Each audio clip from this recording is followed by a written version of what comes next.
Nina dan bekal dari hati. Di sebuah desa kecil, Nina duduk di kelas 5 SD. Nina adalah anak yang cerdas dan rajin.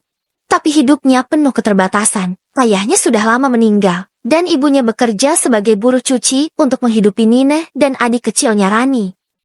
Setiap pagi, Nina berjalan kaki ke sekolah sambil membawa tas kecil yang sudah lusuh. Di dalam tasnya hanya ada beberapa buku dan pensil. Tidak ada kotak bekal, tidak ada uang jajan. Nina tahu kondisi keluarganya. Jadi ia tidak pernah meminta lebih. Yang penting aku bisa sekolah, pikir Nina sambil tersenyum kecil. Hari-hari tanpa uang jajan. Di sekolah, Nina sering duduk sendiri saat jam istirahat. Teman-temannya pergi ke kantin untuk membeli makanan ringan atau es teh manis. Sementara Nina hanya memandang mereka dari jauh. "Nina, kamu nggak jajan?" tanya temannya Siti.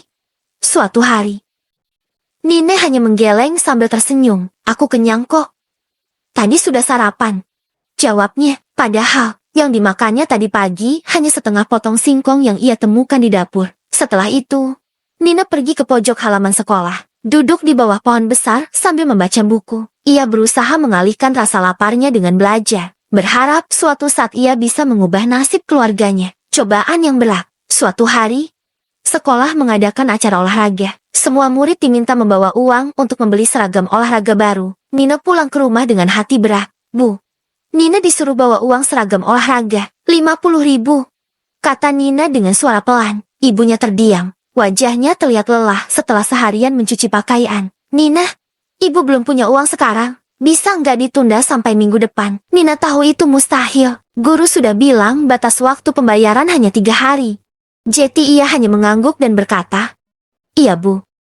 Nanti Nina coba bicara ke Bu Guru." Namun, malam itu Nina tidak bisa tidur. Ia memikirkan bagaimana caranya mendapatkan uang tanpa membebani ibunya. Pertolongan tak terduga. Keesokan harinya, Nina tetap pergi ke sekolah meski hatinya gelisah. Saat jam istirahat, ia kembali duduk di bawah pohon besar. Tanpa disangka, Siti datang menghampirinya sambil membawa 2 bungkus nasi kuning. "Nina, ini buat kamu. Aku tadi beli lebih," kata Siti sambil tersenyum. Nina awalnya ragu, tapi perutnya yang keroncongan membuatnya tak bisa menolak. "Makasih, Siti," ucap Nina dengan mata berkaca-kaca. Siti melihat wajah Nina yang sedih. "Kamu kenapa, Nin? Cerita sama aku dong."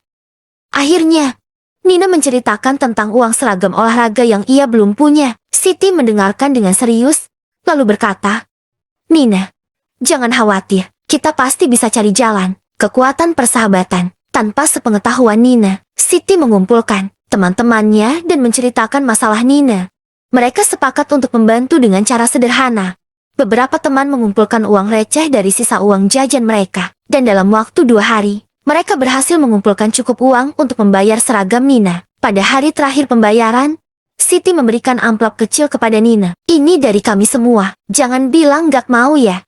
Ini hadiah karena kamu teman kami." Nina terkejut dan tidak bisa berkata-kata. Air matanya mengalir deras. "Terima kasih, teman-teman. Aku nggak tahu harus bilang apa," ucap Nina sambil memeluk Siti. Pelajaran hidup. Hari itu, Nina belajar bahwa meski hidup penuh keterbatasan, masih ada orang-orang baik di sekitarnya. Ia berjanji pada dirinya sendiri untuk terus belajar dan bekerja keras agar suatu saat ia bisa membantu orang lain, seperti teman-temannya membantu dia. Setiap malam, sebelum tidur, Nina selalu berdoa, "Ya Tuhan, terima kasih atas teman-temanku. Berikan aku kekuatan untuk terus berjuang." Dan dari doa-doa sederhana itu, Nina menemukan semangat baru untuk melangkah menghadapi kehidupan.